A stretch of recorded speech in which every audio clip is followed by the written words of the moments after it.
The first question we've got here is from Joseph.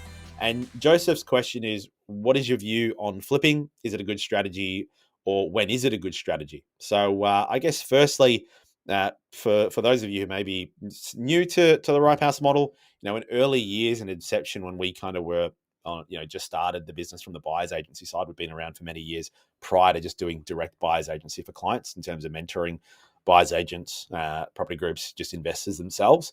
A part of our model was really doing renovations on properties, cosmetic renos, floor, kitchens, bathrooms, painting throughout, blinds, etc. And then kind of what happened around that COVID time, you had a real shortage on the supply chain pressure in terms of, lack of trades, lack of stock available to be able to execute on the trades, execute on the renovations. And that just really led to cost blowouts in terms of, and that's not really gone the other way. It hasn't pulled back. If anything, it's kind of got worse over the years, where a lot of the cost of construction's nearly doubled. So, a lot of the labor you pay now has gone up considerably just based off the supply and demand. There's still a lack of trades coming through. What you don't really see is, I guess, that bang for buck return. I guess going back to the question there from Joseph, though. So, as a whole, cost of construction labor's gone up quite a lot since COVID. And prior to COVID, we'd look to do renos. We spend $1, we'd aim to get, two, sometimes best case $3 back off that renovation. But the cost of construction and labor's gone up so much, it's really not stacked up on the side of things. Also, the cost of, I guess, the acquisition. So there are a few things to consider when you get considering to going down that flipping model. Is that first, what's the turnaround time going to be on that model as well, right? So, prior we used to be able to get out in a couple of weeks. If it's going to take you 4, 6, 8 weeks to do that kitchen renovation and that bathroom renovation, and rents are a lot higher now than where they were prior to COVID as well, is the opportunity cost of losing all that income really worth it? The other thing to consider as well is, because of such tight vacancy rates across the country, renovated properties versus unrenovated properties, there isn't this huge discrepancy in, differences in rent. So that's number one. The other one to consider as well is, are you getting trades to do it? And, or are you going owner builder? Because in general, if trades are going to come in, they're going to be charging a premium. They normally got a bit of markup on the material they're supplying you as well. So that in itself is likely to not really yield you the return you want. You might get $1.20, $1.25, maybe $1.50 back on that renovation. So you're going to need to really run the renovation lean. If you're doing it yourself as a trade, that's something else. And I guess that's another thing in terms of to consider in terms of that cost of reno versus the outcome. You really want to see solid proof or evidence, if you're going to go down that pathway, that by doing that renovation, you have comparables to say, well, I've got a like-for-like property around the corner that's sold near me, and the only difference was A, B, and C.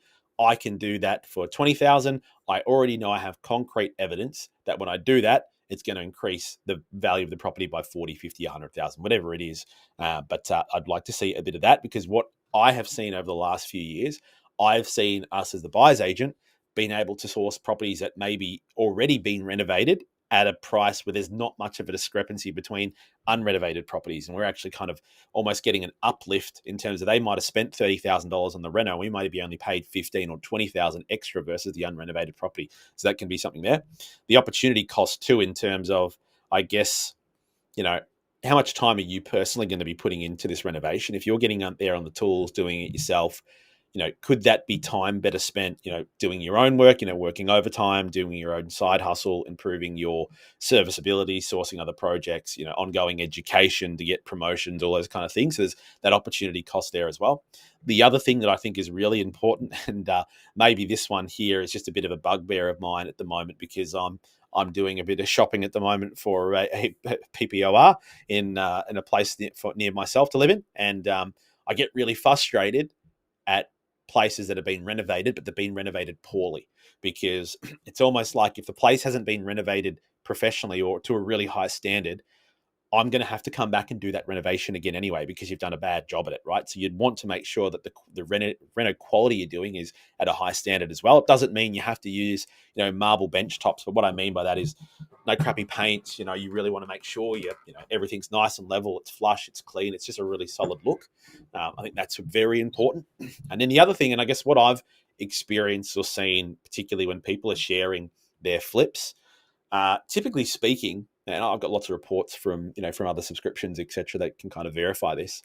Anytime they've shared where they've got a good return on their renovation, it's typically been in an area where it was a rising tide. So what I mean by that, maybe they bought in Bundaberg, they've made 150K. Well, Bundaberg maybe it's gone up 130K from when they purchased the property. So did their reno actually give them that uplift, or did them just getting in there, holding the property actually give them the uplift? And give you a bit of an example of that, or a property that we purchased for a client. So this is the example one. This is a property that's sold recently, and I'll give you a locate, or not the exact location, but show you the proximity. So just showing you some kind of comparables here. We got the main bathroom at the top. We got the ensuite here. We got the living room. We got the kitchen. We got the ensuite. We got the living area. These properties, you almost, other than being neighbours, you couldn't really ask for much more of a comparable, right? From door to door, they're 126 odd metres away. They're 1, 2, 3, 4, 5, 6, a road, 7 houses separating each other. A good example of this here is this property was purchased for a client middle of July last year for $460,000. We've got a property that sold in April this year for $587,000. Now, if we look at some of the stats, this one actually has a large block of land. Their floor plans are very, very, very similar, basically the same. There's no al fresco or really massive extras on them. They've both got a brick shed out the back with a solid roof, so that's pretty much the same. They're saying they have an extra car park over here, but they don't. They're just saying that the 2 carports, which they both have, and then they're including a park in the driveway, which for this one, you could do the same. So almost identical, and you've made $127,000.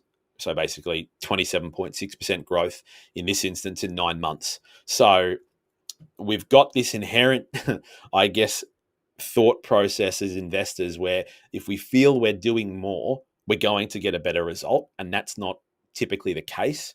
So, I mean, I'm not opposed to people doing flips, but I just don't think it's going to give them the return that they think they're going to get unless they're able to source trades basically at cost, or they're doing the work themselves.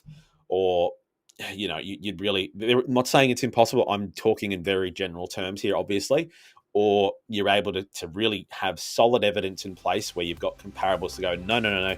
This market has clearly got a demand for renovated properties versus unrenovated properties. So that's my answer to you, that one there, Joseph. Thanks for flicking that one through.